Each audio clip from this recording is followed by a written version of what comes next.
Hi guys! Magandang gabi! Welcome back po dito sa Gandara SRE Channel for Showbiz Update.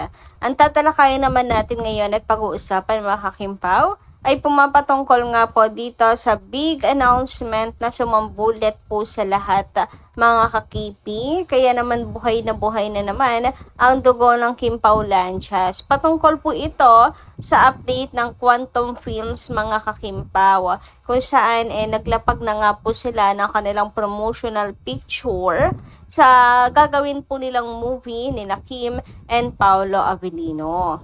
And syempre, meron din po silang nilinaw, mga kakimpaw, ilang paglilinaw hinggil po sa kumakalat na balita. Pero bago po tayo magsimula, sa mga hindi pa nakaka-subscribe sa ating channel, pakiclick lang po tayo na ating subscribe button at notification bell na nariyan sa baba para maging updated po kayo at ma-notify sa mga susunod natin chika tungkol sa Kimpaw. Maraming salamat! And ngayon naman, dumako po tayo at pag-usapan ang mga komento ng ating mga subscribers tungkol sa mga previous updates natin. Bilang pasasalamat na rin po sa walang sawang pagsuporta at pagtutok na ating mga taga-subaybay sa atin pong araw-araw na balita.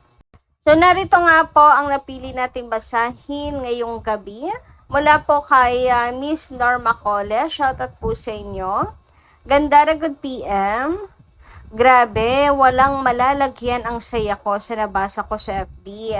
Alam mo Gandara, ang dasal natin, sinagot ng Diyos ang lahat ng ating hinihingi sa Kanya.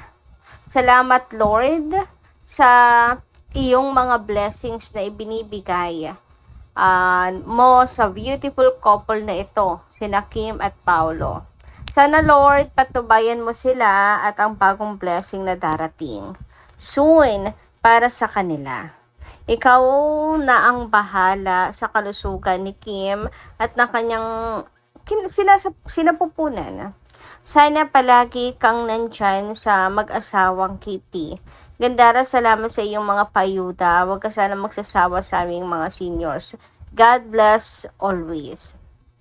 Nakuha ng anuman ni Miss Norma Cole, hindi naman talaga tayo magsasawa magbigay po ng update kina Kim and Paolo Avellino. And hindi ko na rin po kayo kokontrahin sa inyo pong paniniwala hinggil po kay Chinita Princess. Ilang beses ko na rin naman pong sinagot ang tungkol sa issue ng pagbubuntis ni Kim Chiu. Ano po? So, ayun, depende na lang rin po sa inyo yon kung patuloy po kayong maniniwala na meron ng nasa sinapupunan ngayon ni Chinita Princess. Kasi dati naman daw nga, flat naman yung tiyan ni Kim. Ngayon lang talaga daw, umumbok ang tiyan ni Chinita Princess. Anyway, ayun nga, bottom line naman natin lahat dito, buntis o hindi naman si Kimi, ang kalusugan ni Kim Chiu and Paolo Avellino at the same time. Kasi parehas po silang super busy, umulan o umaraw. Tuloy po sila sa kanilang paggawa ng pelikula, mga kakimpaw. At saka lalaki naman ang tiyan ni Kimi. Kung totoong buntis siya, di ba? Wala naman pong maitatago, lalo na ang dami naman po na kaninyang proyekto kay Kim. So, napaka-active ni Kimi. There's no way na maitatago po ang lahat, mga kakimpaw. Anyway, thank you so much po muli sa inyong komento, Miss Norma Cole. And dumako naman po tayo ngayon sa mga topic natin na pag-uusapan ngayong gabing ito. And unahin na nga natin ang tungkol po sa mga opinions ng mga netizens and fans hinggil po sa magiging movie nila Kim and Paolo na nilapag po ng Quantum Films. Grabe naman kasi talaga ang Quantum Films, mga kakimpaw. Pina-excite po talaga ang lahat. Kasi napakaganda naman po talaga ng kanilang title. Tapos mahuhook ka na talaga agad-agad sa movie na to. Sabi nga dito, in fairness, ang gaganda ng quality talaga mga movie ng Quantum Films. So happy for Paolo Avellino and especially to Kim Chiu na she works with brilliant writers, director, and production. As someone na nanonood ng MMFF every year, this is very intriguing. Lalo na, this movie tackles about legal matter and science. This is not your ordinary movie. Yes, mga Kimpaw. And for sure, maraming makaka-relate dito. And mukhang talagang bubuhos ang ating luha sa movie na to, mga Kimpaw, dahil sa struggles ng isang mag-asawa, mga kakipi. Baka nga hindi lang po childless ang tema nito, mga Kimpaw. Yung tipong hindi lang talaga mabuntis. Baka nga nakailang try na, mga kakipi, may nabubuo pero hindi natutuloy. Sobrang bigat nun sa pakiramdam, mga Kakimpaw, talaga. And dun talaga masusubok yung tatag ninyong dalawang mag-asawa. So, grabe, ang heavy na agad-agad, mga kakipi. Title pa lang, paglapag pa lang ng title, at ng magiging kwento, mga Kakimpaw, ay super B na talaga, mga Kakimpaw. Super excited talaga para kina Kim and Paolo Avellino. And congrats! Dahil Quantum Films ang may hawak ng kanilang pelikula ngayon.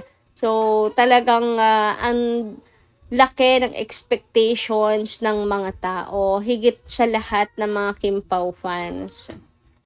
And ayun nga, napakalalim ng pelikula dahil it will tackle science and legal matters, mga Kimpaw. Sigurado ako na marami pong mga moviegoers ang isasama nila ang A Perfect Marriage sa kanilang listahan ng panonoorin sa MMFF. Grabe, congratulations agad-agad kina Kim and Paolo. Kasi this is their first ever na Metro Manila Film Festival, di ba, mga Kakimpaw? Well, hindi pa naman sigurado kung mapapasama sa official entries ng MMFF ang A Perfect Marriage, pero congratulations na in advance agad-agad sa Kimpaw. And ipag-pray na lang rin natin, mga Kimpaw, na po na makapasa sa MTRCB and wala po maging problema, mga Kakimpaw. Very excited na pamandin na po ang lahat dito, mga kakipi, Kaya hindi pwedeng hindi makasama yan, mga kakipi, sa Metro Manila Film Festival 2026. Samantala, dumako naman tayo ngayon sa pagsagot ni Attorney Joji or panunupalpal sa isang haters/basher ni Kim Chu. Grabe, ang kapal ng mukha ba naman, mga Kakimpaw. Isang abogado pa man din po ang pinaparatangan, mga Kakimpaw, na gumagamit po ng maruming tactics sa pag-promote po ng pelikula. Sabi dito, ang aga ng PR, kaya pala may chismis na buntis si Kim Chu. Even Kim Chu not denying it for the promo. Gagawin ang lahat, nakalinlang para sa movie. Ayan, grabe naman yon. And narito ang sagot ni Attorney Joji. Hindi na rin siya nakatiis. Your statement is farthest from the truth. Ayan, super layo naman talaga, mga Kakimpaw. Our film has absolutely nothing to do with that rumor that has been circulating. That is not how Quantum Films promotes its films. We stand by the merits of our product.